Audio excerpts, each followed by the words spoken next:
Welcome to Will Read. My name is Will. Today I'm reading The Rag and Bone Shop of the Heart by Robert Bly, James Hillman, and Michael Meade.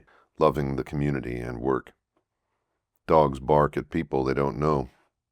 Heraclitus. The poems in this section speak in different ways about being in community.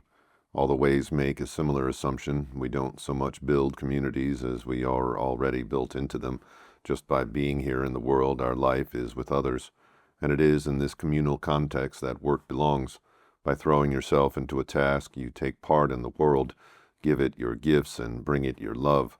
Work may call for muscle, know-how, and a sweet hand, but as soon as we are engaged with other people, something else more important is required. As William Stafford says in the first poem, all mutual relations depend on awake people being awake. The signals we give should be clear. Otherwise, we don't know who the other person is or let the other know who we are. To love is to talk right.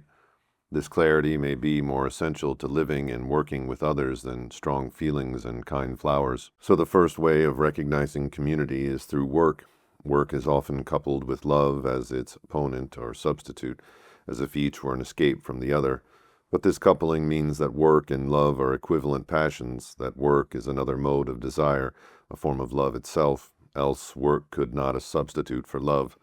Freud thought the purpose of psychoanalysis was to resolve the twin problems of love and work, again suggesting they are of the same nature.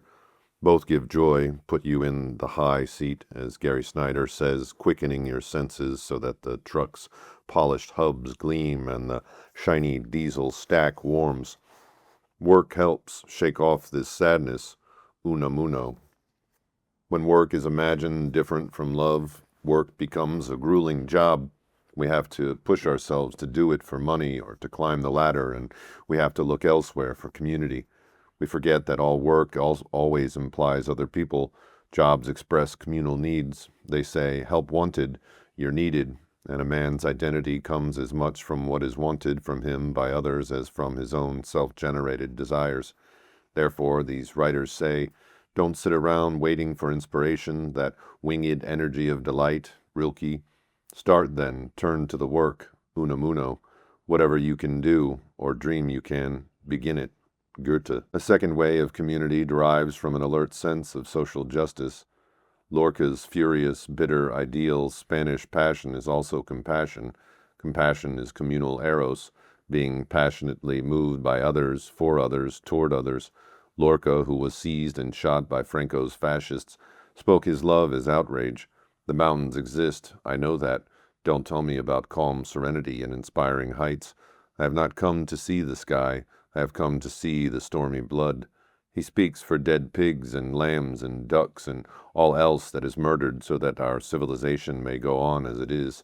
This style of communal love attacks all those persons who know nothing of the other half. I attack the conspiring of these empty offices that will not broadcast the sufferings. All this was written long before the deceits of the Gulf War, the conspiracy of Iran Gate, and the subversion of the Constitution, and the secretive statism of corporate America, which Lorca calls New York, which pays the hitmen of species, soils, cultures, and children the world over with the acquiescent complicity of tax-paying citizens.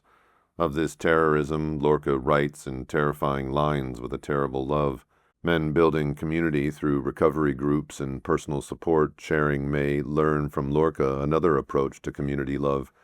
That genius of enlightened rationalism, Dr. Samuel Johnson, drinking dish after dish of tea in his candlelit chambers while inventing the dictionary of the English language, declares in a few terse words a conclusion similar to Lorca's. Men are bound together by feelings of brotherhood. Within all community flows fellow feeling. Only when we are asleep are we alone, said Heraclitus. Alfred Adler called fellow feeling Gemeinschaftsgefühl, which has been translated into social feeling and community feeling. Adler, who originated psychoanalysis along with Freud and Jung, considered Gemeinschaftsgefühl, the feeling of intimate belonging to the full spectrum of humanity, to be the dominant motive of life, as basic as Freud's sexual drive and Jung's urge toward meaning. For him, a man of genius is primarily a man of supreme usefulness. So, third, the brotherhood of community arises when men can do useful things together.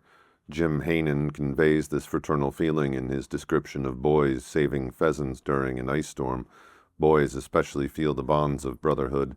Psychology calls this elemental association peer pressure, sociology gang behavior, anthropology the young male initiation group. These are ways that academic language can cover over the deepest emotion of intimate belonging that urges men to join together. When this primary feeling is distorted by violence, by ideology, or by exploitation, that is, by leaders who cheapen and betray the emotions of brotherhood, it can turn nasty and fascist. But in the depths there remains a love with others that shows as for love for others, and that carries all teamwork from sports, group music, and construction to the gritty loyalty of a platoon under fire. James Wright's account of his scout troop evokes the perennial boy interior to every man. This boy still remembers the nicknames and odd peculiarities of his old companions, still thrills at recollections of their common adventures, for then were the first stirrings of deep friendship, group loyalty, and the mysterious free happiness that comes with doing things with other men. The two poems that follow by Robert Francis and Kenneth Rexroth have moved the sense of comradeship from young boys to old men, their reminiscences, delusions, sadness, and insane exhilaration in simply being together. We were comrades together. Life was good for us, says Rexroth. Let us journey together, says Thomas McGrath, J.H.